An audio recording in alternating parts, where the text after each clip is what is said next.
Back to my channel. My name is Nicole, and today I'm going to be sharing some books that I hauled over the summer while I pack them up to move into my new space. This is part 3 of my summer-ish book haul, and yeah, I hope you guys are enjoying this, and hopefully I've been getting some good recommendations.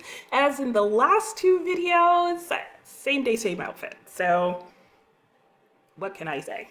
I'm just trying to get these all filmed and get them out to you and get them out of this house so that I can start reading these books.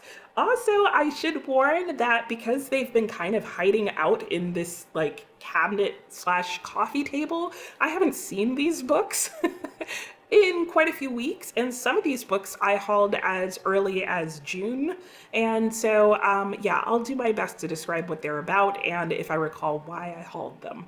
Okay, so I've got all the books out now, let's get going. I guess I'll start with the books that are in some way related to book projects. So the first one is one that I found, I want to say at a used bookstore in Chicago, that had absolutely the most amazing and fascinating section of books on Japanese and Chinese literature and just world literature in general. And I found a copy of A Woman's Weapon, which is about spirit possession in the Tale of Genji. If you have not read The Tale of Genji, this is going to seem very bizarre and random, but there are multiple occasions of people being possessed in The Tale of Genji, reasons to read that book. And this book has a very interesting take on why it appeared in the book and the role that it might have, spirit possession in general, may have had in Japanese literature and in the lives of the Japanese women at that time in court life. I had a lot of thoughts about that when I read about it in The Tale of Genji. It was an aspect of that book that I did not remember from the first time I read that book, and it's something that I definitely want to explore more. I had no idea this book existed until I happened to see it on their shelf next to The Tale of Genji, and I said, yes, I'm getting it. I also picked up what turns out to be the book that has been on my TBR list the longest, and that is The Overground Railroad. This is a nonfiction work about the Green Book, which is a book that was used by African Americans post basically Reconstruction, all the way up through the Civil Rights Movement. And the Green Book was a book that they would use, African Americans would use when traveling, that would help them know where it was safe for them to get gas, to sleep, to eat, to buy groceries, and all sorts of other things. Because at the time, and for a very long time, even after slavery ended in the US, you could not take it for granted as an African American person that you could walk into just anywhere and be served without there potentially being threats to your life or things of that nature. I have heard that this book, while the audiobook is great, that it's great to own the physical book itself because of the pictures.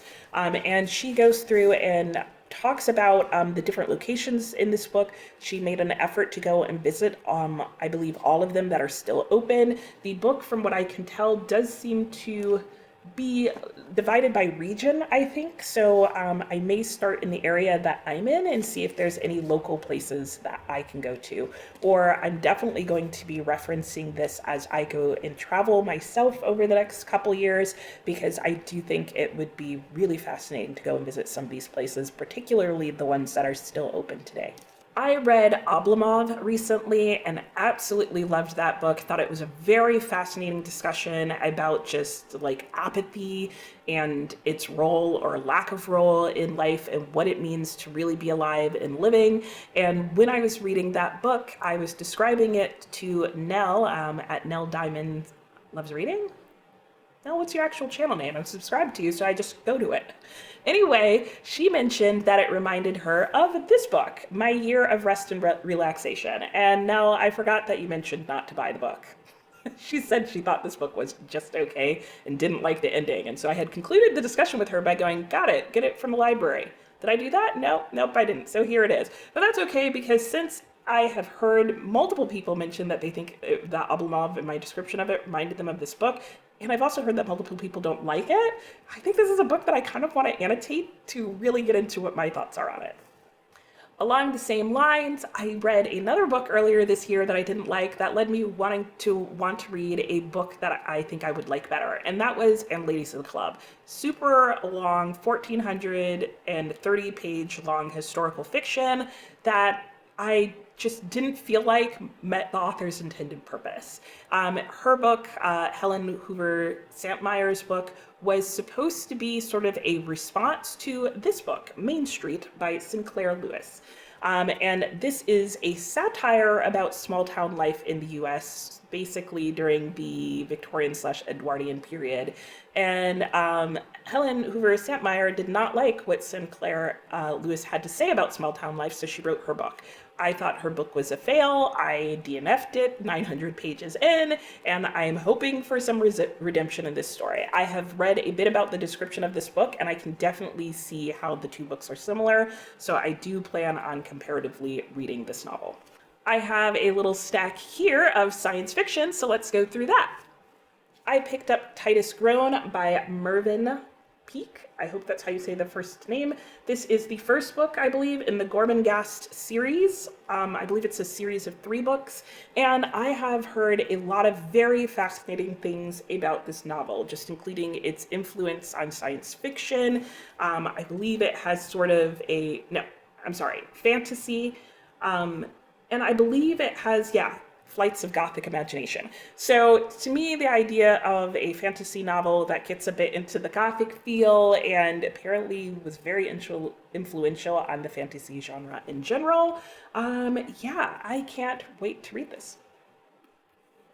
You know, I said this is a stack of science fiction, and that was definitely a fantasy book, but I'm pretty sure the rest of this is science fiction.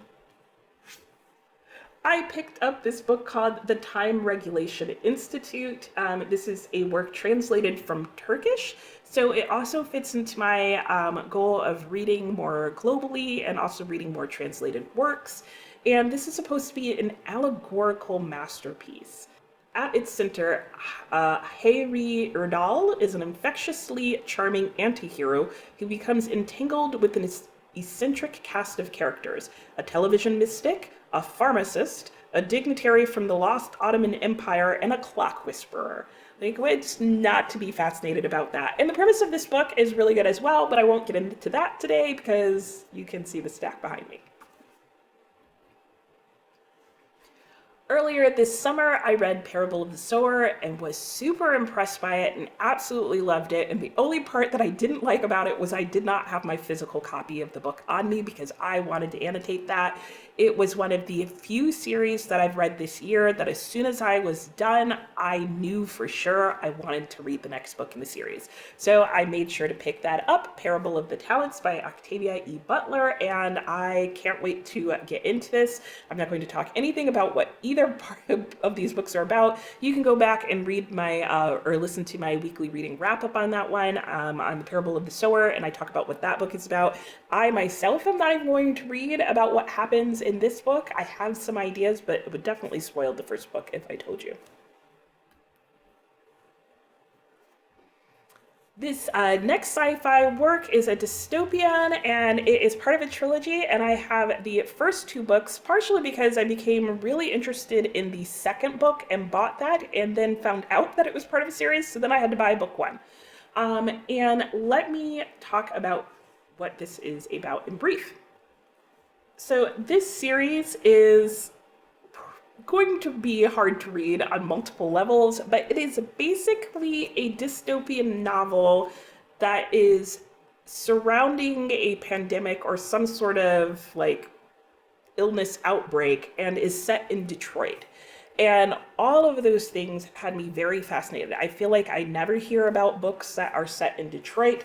I recently had visited Detroit and really enjoyed my visit there in the city itself. We were, in fact, considering moving there instead of where we did end up moving to. And so now that I have a very visual basis of what Detroit is like, I'm all that much more fascinated by this series. And everybody I've mentioned this book to who has read it has said this is an excellent series. So I can't wait to get to this. And the last sci-fi I think that I have is The Man in the High Castle. This is a book that kept coming up in blurbs about other books that I liked. What book those were? No idea. This book starts, and I think I mentioned the I Ching in my last video, I should say, and I thought that the I Ching was related to the science fiction book that I had mentioned in there. It's not. It was this book that brought it up, and I'll read you the back and you'll see how. So it's America in 1962. Slavery is legal once again. The few Jews who still survive hide under assumed names, and in San Francisco, the I Ching is as common as the Yellow Pages. All because some 20 years earlier, the United States lost a war and is now occupied by Nazi Germany and Japan. So you may have heard about this book. It is considered a dystopian / sci-fi classic, is my understanding. And I've also heard really good things about Philip Dick's work in general. You probably know him from Blade Runner or Do Androids Dream of Electric Sheep? And Total Recall, all of which, for some reason, were made into movies in the 80s, maybe because he passed away in 1982. Those were movies, weirdly enough, that I grew up watching and really enjoyed. Well, as much as you can enjoy them, because they're pretty dark in some ways. So I have read nothing by him, but I've heard great things about all of his works. But of all of them, this was the one that really fascinated me in terms of its premise. And so I'm happy to own an edition. Next, I'll get into this stack here, which is like just sort of random books that aren't interconnected in any way, per se. So the first two books are books that are being read in the local book club that I am now in. Last month, or whatever month this came out in the month of September, the book club pick was Jane's. The next book club pick is The Wasp Factory by Iain Banks. This is supposed to be, it seems like maybe a little bit of a psychological thriller horror. I've been promised it's not super scary. It wasn't in the horror section, so we'll see how that goes. And on the back, it has this little blurb from the book that says, that's my score to date, 3. I haven't killed anybody for years and don't intend to ever again. It was just a stage I was going through. Concerned. And the book that we will be reading after that is New York Trilogy by Paul Auster. I have 4-2-3-1 reasons I can't read Paul Auster. I have 4-3-2-1. I think that's the order the numbers go in, by Paul Auster, and picked it up earlier this year and just was not in the mental space to read it. So I decided that maybe my best entry into him is to read a book with other people. I do believe that this book is a book of 3 short stories that are interconnected somehow. I think it's also sort of a thriller / detective genre going on. It should be interesting. The book club is called Weird Fiction. So I think these count. I just remembered I'm also supposed to be packing up these books as I talk to you, so it took a second to do that. All right, moving on. We'll start with this stack here that looks like it's about to fall off. So these are books that start to get into the idea of my having a goal to read more books that are set in different parts of the world. This first book I don't think really counts in terms of that, but it's a book that keeps haunting me. I don't know if you guys have books like that you just keep seeing everywhere you go. And you're like, maybe I should read that book because I looked at it once and it sounded interesting, but decided not to buy it. And now I'm having whatever that syndrome's called where I see it everywhere. Anyway, that book for me of recent has been Winter's Tale by Mark Helprin. This is a book that I owned, I want to say 2 years ago, and then eventually unhauled because I just didn't think I was going to read it. I really kind of want to read it this winter. It sounds like a very fascinating read. I like some of the premise and things that are going on here, and it definitely sounds atmospheric, so I'm hoping it lives up to all of those things. I did pick up The Terror by Dan Simmons, the same author of Drood. He actually kind of name drops this book and at least the premise of it in Drood, which is kind of weird. But it is a topic that I've read about in other places and also fascinated me. And this is about the 1845 Franklin expedition, which was steam-powered vessels trying to find a way through the Northwest Passage and the terror that follows them. So yeah, I'm expecting this to be hopefully just kind of mostly on the body horror side. However, from people that I know who have read this, they have promised that it's not super scary, which I could believe because Drood is a little bit on the horror side as well, and I have not found that too scary or too gruesome, surprisingly. I feel like Dan Simmons does a pretty good job of keeping the horror very contextualized and brief moments of it, so to me it's not too horrifying, which I like. Next I have Typee by Herman Melville. This book is set in the South Sea Islands, I believe, and follows a fictional account, which may actually be an account of what happened with him when him and a friend abandoned a ship that they were on and end up with some islanders and how things go from there. I really enjoyed reading Moby Dick by Herman Melville. I have heard pretty good things about this, and I'm very interested to see both how he portrays his own account of what happened to him fictionally, as well as how he treats the islanders in the writing of this book, because I feel like he definitely was struggling with his own thoughts and perspectives on race. So it'll be interesting to see how that's played out here. I've also heard that I think this is supposed to be a little bit thrillery. We'll see. I did get a nice stack of books to add to my collection of books by women that I would like to read, particularly classics by women that I would like to read. And the first one is Nana by Zola. I will not show you the cover because it's basically an undressed woman, shall we say. And this is supposed to be set in the corrupt world of the Second French Empire. I really want to read more of Zola. Just the variety of topics that are discussed in their book really fascinate me, and it's a time period that I don't know a lot about, but have had touched on in other books that I've read. So yeah, this was one of Zola's works that are definitely one that, based on the premise, I want to read, so I was happy when I found it in a bookstore. I picked up Virginia by Ellen Glasgow. This is a classic by a woman that somehow also is haunting me. I keep hearing about this book over and over again, very randomly. And it says it has the ingredients of the traditional male coming-of-age novel, and I love a good coming-of-age story. And it's a striking, ironic portrayal of the life and loves of a good Christian woman.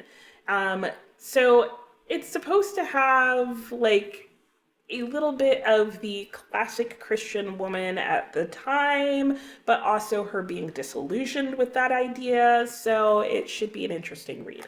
Excitedly, I found another work by Louisa May Alcott. I read A Long Fatal Love Chase earlier this year and was really amazed and happy with her writing in the sensation genre. I picked up Work, which is, I believe, also supposed to be in the sensation genre, and it says it concerns social justice, women's work, domesticity, and the community lie at the heart of this novel. In a slightly different direction, I also wanted to make sure that in addition to reading classic works by women, that I wasn't forgetting minority women. I did pick up Mary Seacole, Wonderful Adventures of Mrs. Seacole in Many Lands. And I don't even know how to begin to describe what this book is about, but it says it's the autobiography of a Jamaican woman whose fame rivaled Florence Nightingale's during the Crimean War. She traveled widely before eventually arriving in London, where her offer to volunteer as a nurse in the war was met with racism and refusal. Undaunted, she set out independently to Crimea, where she acted as a doctor and mother to wounded soldiers while running her business, the British Hotel. So she supposedly has a very fascinating, amazing life.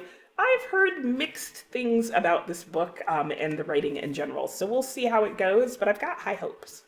And the last book that I picked up specifically because it's a classic written by a woman that I got from my 500 Women to Read Before You Die book, which I think was in the last book haul, is Ruth Hall, A Domestic Tale of Present Time. This book was blurbed by Nathaniel Hawthorne, which kind of gives me pause until I read what he wrote, which is, I have been reading Ruth Hall and I must say I enjoyed it a great deal. The woman writes as if the devil was in her. Okay. Well, I'll take that as a blurb novel. I guess I'll get to this stack here that is starting to fall over. The first book I have here is one of the books that has been on my TBR the longest, and that is The Woman in the Dunes. I've heard this is a very fascinating and just interesting story of A guy who I think gets stuck in a sand dune and finds that there's a woman in the dunes with him, or they're both lost in the sand dunes. I don't recall exactly. I heard about this book probably a couple of years ago now at this point, and have wanted to read it ever since. I've looked for it in libraries and used bookstores, and I finally just gave up and bought the book. I mentioned earlier this summer reading Zeno's Conscious by Italo Savevo, and it was a book that I listened to on audiobook while driving out to the new state that I live in, and the book was so soothing, it was putting me to sleep. Or I should say the narrator's voice was so soothing, because there was all sorts of things happening in this book. But Zeno's Conscious is basically about a gentleman named Zeno who is probably in his 70s, is what it feels like, who is telling the story of how he got to this point and why he's seeing his psychologist, and his psychologist has suggested to him that maybe he needs to write down the story of his life and how things happened to kind of explain where things are at. We don't know where things are at or why he's seeing a psychologist yet, at least not in the part that I got to in the book, but I couldn't continue listening to the audiobook for my own safety while driving, but I did want to continue listening to the story, and there were so many things that he said that I wanted to rewind and go, wait, what did he just say? Is that what just happened? And funny little stories that he shares that I really just had to have a physical copy of this. So when I found a copy of this book on the shelf at a local bookstore, not only did I know I needed to buy it, I also knew this was a store that I needed to revisit. And every time I go there, they have amazing things. So I am super excited to finally get to physically read about Zeno's Conscience. I at some point became fearful that I might not have enough books to read in the winter time that were set in winter, so I made sure to pick up Winter's Tales by Isaac Denizen. This is, I believe, a collection of short stories, so I thought maybe that would be a fun place to start this winter. Over the last few months, or basically the course of this year, I have noticed that I have read a couple of National Book Award winners or finalists, and that I tend to really enjoy the books, even if they're not necessarily 5 stars, and so I want to explore a few more of the books who have either been finalists or have won the prize, and one of those books that I've seen a while is Mating by Norman Rush. This book is described as being an expansive novel of high intellect and grand passion as an American anthropologist at loose ends in South African Republic of Botswana. So all of that right there already sounds rather fascinating. I have no idea what's going on the cover of this book. That seems bizarre. And yeah, they've founded a secretive and unorthodox utopian society. Yeah, like, I want to know more about that. I picked up Man's Fate because at some point I also realized that Vintage Classic prints a lot of books that I find really fascinating and want to read. And this particular book was published in 1933 and is an account of a crucial episode of the early days of the Chinese Revolution, foreshadows the contemporary world, and brings to life the profound meaning of the revolutionary impulse for the individuals involved. All of which sounds really interesting to me. I am very fascinated in reading fictional as well as nonfiction accounts of the Chinese Revolution. I have not really heard anything about this book, but that might just be because of where I normally read and look. This is sort of in a genre that I don't read in too often, or at least a topic I don't read about too often. I don't know. Anyway, I'm interested in this book, so I'm going to read it at some point. Again, trying to read books that are untranslated or set in different parts of the world. I wanted to have a pick for Antarctica, and I found one. And that is The Worst Journey in the World. Yep, that's what going to Antarctica sounds like it would be to me as well. The book was ranked first in National Geographic's list of 100 greatest adventure books of all time. That's a list I probably need to check out. It recounts Robert Falcon Scott's ill-fated expedition to the South Pole. For some reason, I am really fascinated by stories of people going to the North and South Pole, and they usually end horribly. Another book that I picked up from my new favorite local bookstore is Radiant Terminus, and this is a book that is a work of sci-fi, definitely dystopian sounding, and it takes place in the Tarkovskian landscape after the fall of the Second Soviet Union. Most of humanity has been destroyed thanks to a number of nuclear meltdowns, but a few communes remain, including one run by Soloviev, a psychotic father with the ability to invade people's dreams, including those of his daughters, and torment them for thousands of years. Who doesn't want to read this book? Why am I not already reading that book? Like, what? What? Like, the fact that he's, like, torturing you in your dreams for thousands of years, how does that even work? Like, are they alive longer? I have so many questions. I also bought online The Tartar Snip. This is a book that I have been wanting to read for a while. I forgot what book led me to wanting to read this, but I can't find it anywhere, even though I can find other books by Dino Buzzati on the bookshelves. This one, I swear, is one of his more well-known ones, and it's the one I can never find. Stores don't seem to be carrying it. Anyway, it's about an idealistic young officer, Giovanni Drogo, who is full of determination to serve his country well. But when he arrives at a bleak border station in the Tartar Desert, where he is to take a short assignment, he finds the castle manned by veteran soldiers who have grown old without seeing a trace of the enemy. As the length of his service stretches for months into years, he continues to wait patiently for the enemy to advance and for one great and glorious battle. And there's just so much about, like, military life and the mentality of waiting for your enemy to arrive, and there's questions that I have about this. I always find it interesting where there's people in isolated settings sort of waiting for the thing that they've been told is going to happen. Kind of reminds me of a lot of different stories. I can't think of any of them right now, but it is a setting that I like. Again, trying to read more classics from around the world, I also got books 2 and 3 of the Transylvania Trilogy. I want to say somewhere in one of these book hauls, I hauled book 1. I feel like I own book 1, even though I couldn't tell you what the title is, but I'll put it up on the screen. Anyway, this is a work by Count Miklos Banfi, and it's a historical epic in the lost world of Hungarian aristocracy before World War I. Obviously, a very important place to be at that time. And these are the second and third novels in the trilogy, and I believe it follows the story of a couple of families, I think all before World War I. And so I'm really fascinated by the different things that it talks about. I'm not going to get into it too much because it is book 2 and 3, and I feel like it's kind of a spoiler in some ways of book 1. So yeah, also Everyman's Library Edition. Love these editions. I have another set of books that follow my goal to not be too intimidated to read a book. And because, yeah, I do have books that intimidate me, and most of them just tend to be modern fiction, modern literary fiction. So the first one is John Foss's Septology series. This is a bind-up of book 1 through 8. So it was written in different books. I don't know if they are necessarily actually just different books that are in a series, or if it's all one book that was originally published as 8 different books.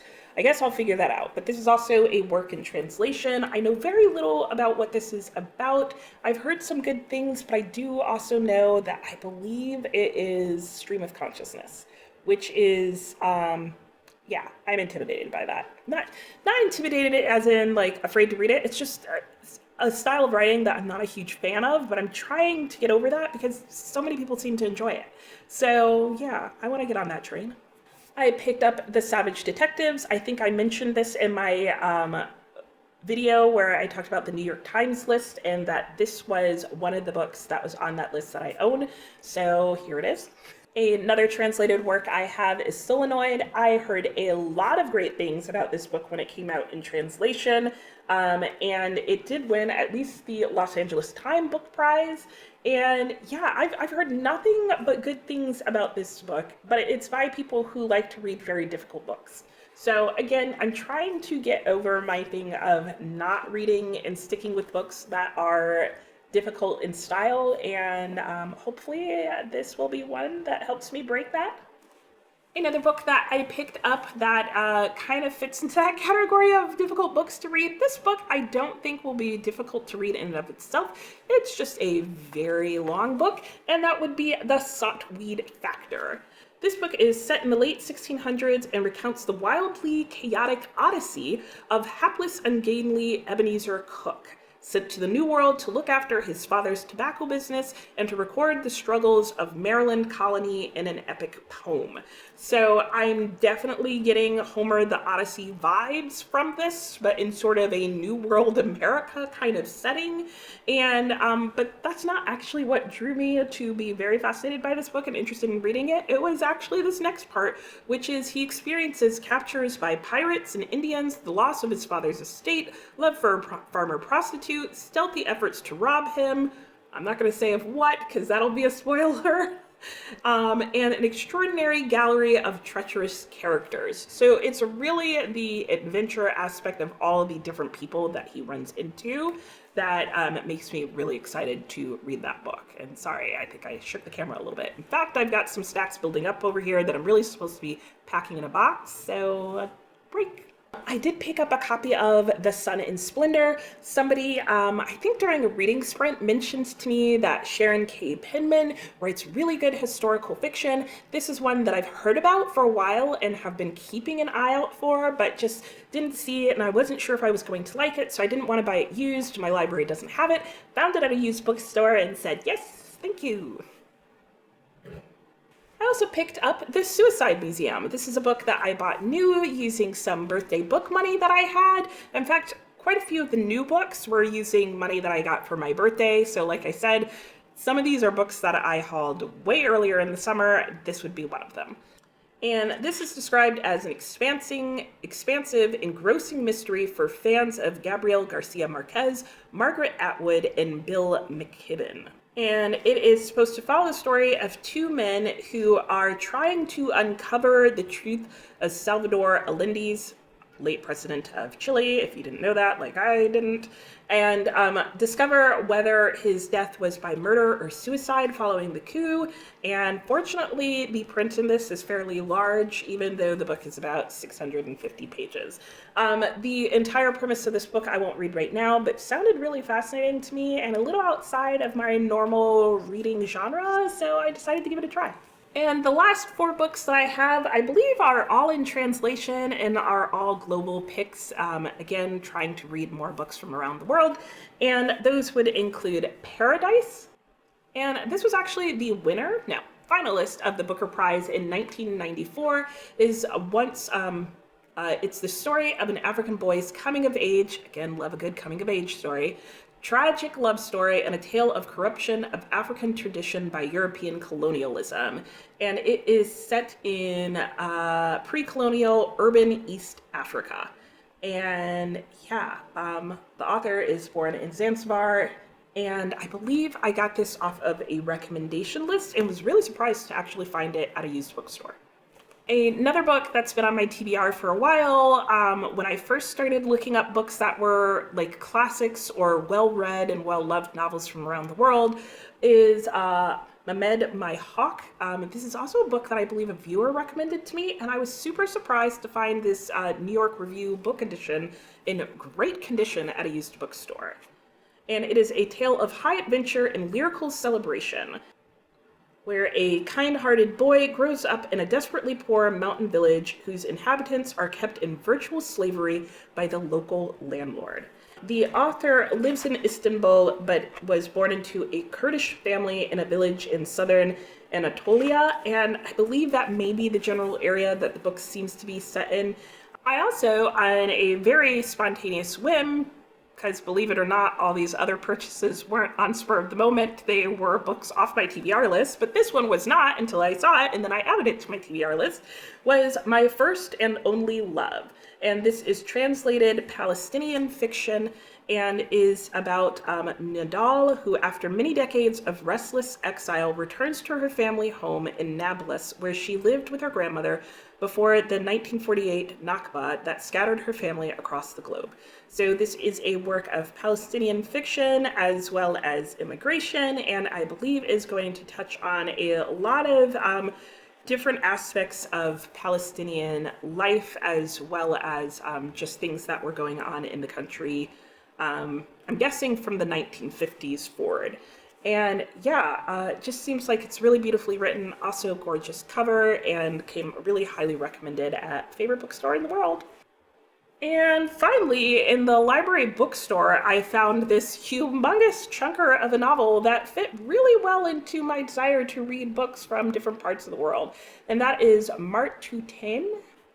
Totally positive I said that wrong. And this book is about the post-independence movement in Basque life, in which the arrival of Lynn, a refreshing young American sociologist, will trigger unexpected events. Love when, the Americans just come on the scene and mess all sorts of things up. And this is apparently the winner of the Basque Country's Fiction Prize. So I figure that this was a book that won an award in the country it is set in and written from, so that's gotta be a good sign, right? We'll see. But it's also a really long book, which I love, so yay. And believe it or not, that's everything. So maybe I'll make the thumbnail for this video a collection of all the books together, just in terms of how many bags and boxes I'm going to need to carry these all out with me. So that's it that I all maybe mistakenly purchased while I'm not living in my own home, but ultimately no regrets. I am looking forward to reading every single book that was in this video and the 2 that preceded it. Let me know yet again if you have read any of these books and enjoyed them and think I should, bump any of them up on priority. And thanks for watching, and I'll talk to you next time. Bye!